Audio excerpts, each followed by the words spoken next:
नमस्कार, मैं हूं आपके साथ अनुष्का राय और आप देख रहे हैं सफर आपके साथ न्यूज। 2 दिन की राष्ट्रीय कार्यकारिणी दिल्ली में संपन्न हुई है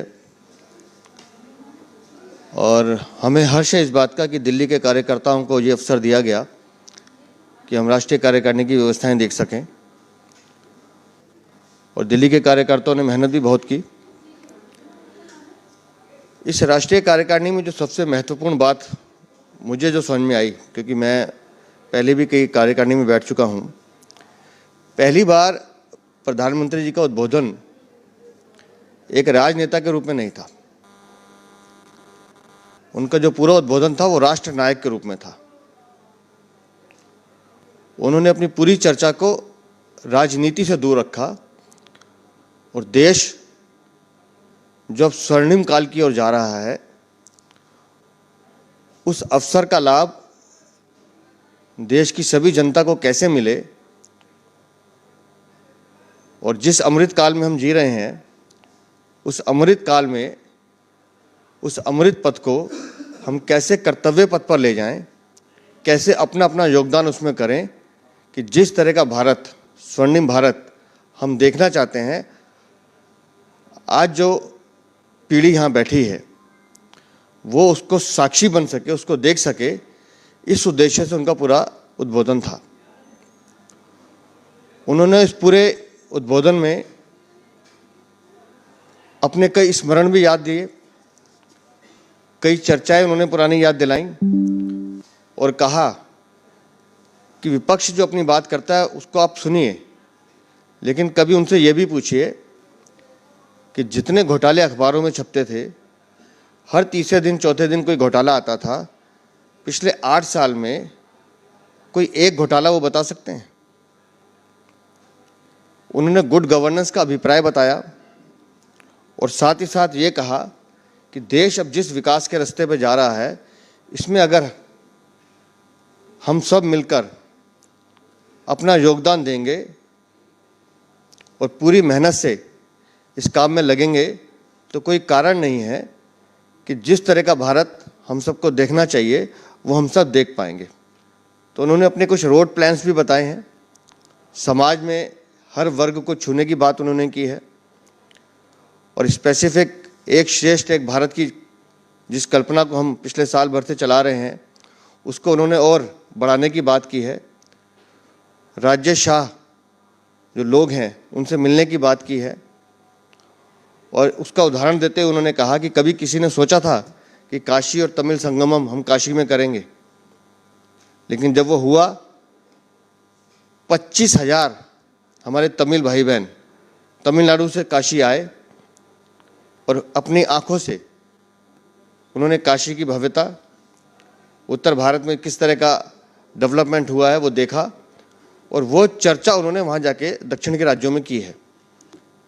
तो ये एक उदाहरण उन्होंने बताया कि जब काशी तमिल संगमम हो सकता है तो ऐसे और राज्यों के साथ भी हम लोगों को जुड़ने की ज़रूरत है, उनको अपनी संस्कृति बताने की ज़रूरत है, उनकी संस्कृति से कुछ चीज़ें सीखने की ज़रूरत है। और जब ये संगम होगा तो पूरा राष्ट्र एक होगा, हम राज्यों में ना भटके, पूरे राष्ट्र को एक करने का काम करें। इस तरह के कई उद्बोधन उन्होंने अपनी उद्बोधन में कहे हैं। उन्होंने साथ साथ ये कहा कि भारतीय जनता पार्टी अब सिर्फ एक राजनीतिक पार्टी नहीं है। हमारा काम अब सिर्फ राजनीति करना नहीं है, हमारा काम सामाजिक और आर्थिक नीतियों को बढ़ाना है। अब भारतीय जनता पार्टी एक सामाजिक आंदोलन के रूप में काम करे, उसके सभी कार्यकर्ता समाज के हर क्षेत्र में जाके समाज के हर वर्ग को मिलके उनकी समस्याएं सुन के उनके साथ जुड़ने का काम करें। इसका उदाहरण उन्होंने दिया कोविड में, कि कोविड में जिस काल में भारतीय जनता पार्टी के कार्यकर्ता निकले, चाहे खाने की मदद करना हो, ऑक्सीजन की मदद करना हो या किसी भी तरह की परेशानी थी, उस समय भारतीय जनता पार्टी के कार्यकर्ता राजनीति छोड़ बिल्कुल अपना दायित्व समझ के काम कर रहे थे। तो इस तरह का काम करना जिससे लोगों को ये लगे कि हर समय राजनीति की चर्चा जो बाकी विपक्षी दल करते हैं, हर चीज़ में राजनीति ढूंढते हैं, हमें उस चक्कर में नहीं जाना है। हम कैसे केंद्र सरकार की स्कीम्स को लेकर नीचे जा सकते हैं, उन स्कीम्स का उपयोग कैसे आम जनता के लिए कर सकते हैं, उस स्कीम से आम जनता को क्या क्या लाभ हो सकते हैं, उनसे जोड़ना और सामाजिक स्तर पर उनके साथ इन्वॉल्व होना। उनका रहन सहन है, उनका खाना पीना है, एक श्रेष्ठ एक भारत में उन्होंने एक उदाहरण दिया कि आप दिल्ली में रहकर आप मान के चले कि एक दिन हमने केरल के भोजन को प्रमोट करना, जैसे मोटे अनाज का जिक्र आया कि मोटा अनाज जब शुरू में सुनते थे तो लोगों को लगता था कि पता नहीं क्या है, लेकिन आज जगह जगह मिलेट्स कैफ़े खुल रहे हैं, मिलेट्स रेस्टोरेंट खुल रहे हैं, लोग उसको आनंद से खा भी रहे हैं, उसकी उपयोगिता समझ रहे हैं, और वो भोजन दूसरे के मुकाबले शरीर के लिए भी अच्छा है और आर्थिक रूप से भी वो मतलब सबल है कि लोगों को ज़्यादा बोझ नहीं पड़ता। तो इस तरह के उन्होंने उदाहरण दिए कई सारे, और बार बार उन्होंने इस बात का आह्वान किया कि हर क्षेत्र से जुड़कर, हर वर्ग से जुड़कर हमको इस बात की चिंता नहीं करनी कि वो वर्ग हमें वोट देगा या नहीं देगा, हमें उनके दुख सुख में उनके साथ खड़े होना है। प्रधानमंत्री या केंद्र सरकार की जितनी नीतियां हैं, जितनी योजनाएं हैं, उनको नीचे तक लेके जाना है। तो बोले, उन्होंने कई उदाहरण भी दिए, बोले जैसे प्रधानमंत्री आवास योजना है, प्रधानमंत्री आवास योजना में जितने हमने मकान दिए हैं 37% जो मकान है वो मुस्लिम समाज के लोगों को दिए हैं। बोले हमने जब आवंटन किया हमने किसी का धर्म नहीं देखा, किसी का संप्रदाय नहीं देखा, जो योग्यता है उस योग्यता के आधार पर हमने चीज़ों का डिस्ट्रीब्यूशन किया। 80 करोड़ लोगों को गरीब कल्याण अन्न योजना के निमित्त राशन दे रहे हैं। तो जब राशन दिया जा रहा है तो उसमें ये नहीं देखा जा रहा कि वो किस संप्रदाय का है, हमने उस लाभ को उस स्तर तक पहुँचाना है जो समाज का अंतिम व्यक्ति है, गरीब का कल्याण कैसे होगा उस दिशा में हमने काम करना है। इन सब लेकर उन्होंने अपना एक विज़न सामने रखा है और हमसे ये आग्रह किया है कि अब हम इलेक्शन मोड में भी आ जाएं, क्योंकि 400 दिन का उन्होंने जिक्र किया कि हमारे पास काम इतना है करने को कि हमें अपना लक्ष्य पूरा करना है। उस लक्ष्य की प्राप्ति के लिए हमारे पास समय कम है, हम अपने काम की गति बढ़ाएं।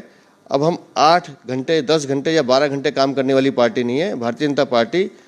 24 घंटे काम करने वाली पार्टी है और 24 घंटे सिर्फ हमारा एक ही लक्ष्य है कि कैसे गरीब कल्याण हो, कैसे सेवाओं को हम नीचे तक ले जाएं, कैसे हम अपनी बात जनता के बीच में रख पाएं और उनके साथ अपने संबंध और मधुर बना पाएं। इस तरह का पूरा संदेश उन्होंने रखा। इसी तरह से उन्होंने एक जिक्र किया बेटी बचाओ बेटी पढ़ाओ। उन्होंने गुजरात का एक जिक्र किया, मैं जिस गाँव में था वहाँ कितना अनुपात था, भ्रूण हत्या ज़्यादा होती थी। बोले लेकिन हमने एक मुहिम जब मैं मुख्यमंत्री था तो उन्होंने शुरू की और धीरे धीरे आज वहाँ कन्याओं की स्थिति लड़कों के मुकाबले बेहतर है, उनका अनुपात ज़्यादा है। तो उन्होंने कहा जिस तरह से हम भ्रूण हत्या पे मुखर होकर काम किया, उसी तरह से अब धरती बचाओ के लिए भी हमको ये मुहिम चलानी पड़ेगी अगर हमने अपने पर्यावरण को बचाना है। कैसे ऑर्गेनिक्स या यूरिया का उपयोग कम हो, किस तरह से हम ऐसी खेती करें जिससे रासायनिक पदार्थों का उपयोग कम हो, और पर्यावरण के लिए धरती बचाने के लिए एक मुहिम हमको चलानी पड़ेगी, क्योंकि अगर धरती बचेगी तभी हम सबका आने वाला भविष्य भी सुदृढ़ होगा। इस तरह के कई तरह के उन्होंने विचार हम पे रखे हैं।